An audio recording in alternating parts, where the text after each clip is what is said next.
G'day, guys. The only reason that people outside of America are currently engaged with the WNBA is because of Caitlin Clark. She is a phenom. She is a freak. She is gifted. And she's not just a generational talent, but multi-generational. There will not be another player with the innate ability of what Caitlin Clark possesses to do what she does on a basketball court, as well as how well she carries herself off the court, in at least 20 to 30 years to come. I care nothing for what anybody's saying about Paige Beckers and Juju Watkins and all these other players. They can be great players. They can do what they do, and that's great. They are not Caitlin. Caitlin, it took nearly 30 seasons of the W for someone to come in to move the needle. Diana Taurasi, Tamika Catchings, Sue Bird, there was a whole, even Lauren Jackson, there was a whole bunch of players, probably 15 to 20 top elite players from 1996, 97 through to 2010 that had the chance and opportunity to move the needle, and they did not. Now, whatever people in the US were engaged with the W at that point in time is great. We were, because we had Australian players playing in the league. Now, other than that, it just was what it was, subsidised by the NBA for years and years and years, as it still is today. Now, the only reason, this is the only reason I'm international, the only reason I'm even looking at the W and looking at the other teams and seeing this, obviously I follow Indiana Fever, is because of Caitlin and what she is and what I've seen her do. I haven't seen anything like this since Jordan, 40 years ago, coming in to the NBA. Okay, yeah, you had Bird and Magic and they were fantastic and did what they did, but Jordan captivated the world. Right, CC has gone beyond the W and captivated the world. I mean, she's in the box at the Chiefs game with Taylor Swift, one of the biggest music in the world. I mean, that, some people are saying Taylor Swift 2.0 from a basketball point of view. I fully agree. Fully agree. So, so I don't care about the delusion of the people in America saying, no, this athlete here can do this, and this one's doing that, and this one's cooking the rest of it. They're just looking for people to like, comment, and engage and do their content. It's the only reason they're making any stupid delusional comments like that in any way, shape, or form. Okay, when this season comes, and there's 44 games I think for this season coming, and Caitlin is going to dominate. Okay, she's going to dominate. It won't be the highest scorer, I can see, because a lot of her passing will result in her teammates scoring. So that will happen. They'll actually be catching the ball this season and putting up reasonably good numbers, I would think. Her assists are probably going to be high. I'd say she'll average at least 10 assists a game over 44 games. So that's 440. I'll say 450 plus assists for the season. And if she can get up near, again, 700 to 800 points for the season, that's fantastic. You're talking MVP numbers with the rebounds included.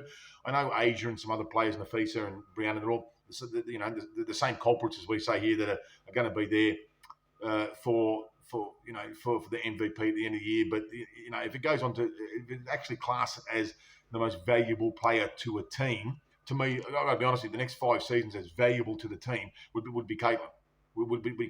She's turned the league around. All engagement from all around the world. I'm here in Australia, so I'm just looking at this, just going, it is what it is. There's 15 to 20 other YouTubers who are dedicating themselves to the W in particular and speaking about that, and any other topic that comes up about what somebody has said or this and the rest of it. I don't care for the old WNBA media, W media, whatever they call them, and those people to it. They were there. They served a purpose at the time for 20, 25 years. This is new now. There's millions and millions of new fans in the W, and that brings much more. It's not criticism, but critique of the league and what it is. And so, 7, 8 coaches got unfortunately got removed at the end of the last season, and the other teams have just gone, wait a minute, this is a massive move with what's happening here. We need to improve across the board, management, coaches, and players. So they're all making moves. They're all preparing for the great players that are coming in the next 3 or 4 seasons from college level, which is smart. We're going to see a very, very, very competitive league in the next 3 to 4 seasons once these really good players from the college level come in through the rookie drafts. So it's going to be, I think in 4 or 5 years, it's going to be a fantastic W.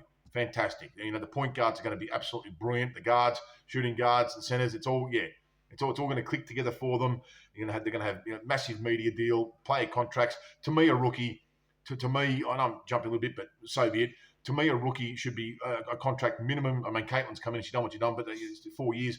First year should be at least 100 grand, at least 100,000 for a rookie that makes it into the W, gets drafted. I think that's great. Should be at least 100 grand, and then just builds up incrementally over the next 3-4 years until they're obviously off rookie, and they're right to go to get whatever contract they want. But they should be starting at least 100,000.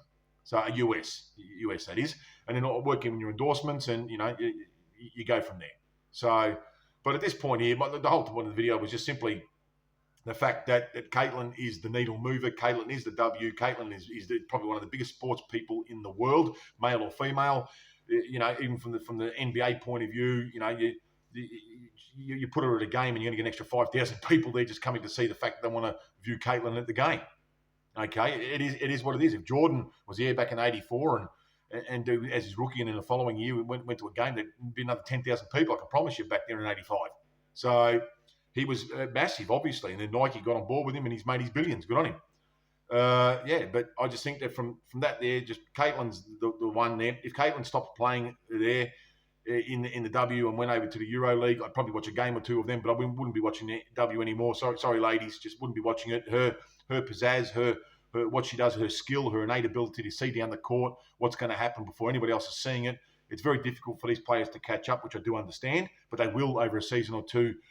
Learn to read where she's going, learn the plays, and catch up to what she's doing. So yeah, that's it. Just my little rant here. That's all. Caitlin's going to be the GOAT.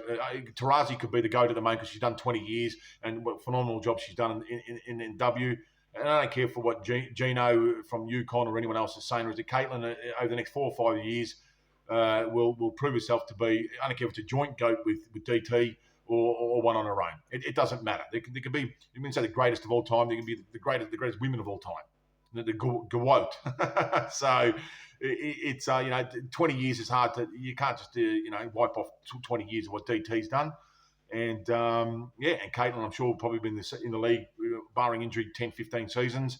And they'd be very comparable, I think, at that point in time. So anyway, that's the rant there. Like and subscribe if you want to, guys. Totally up to you. Leave a comment. I don't remove any comments. I don't care how harsh or how nice it is.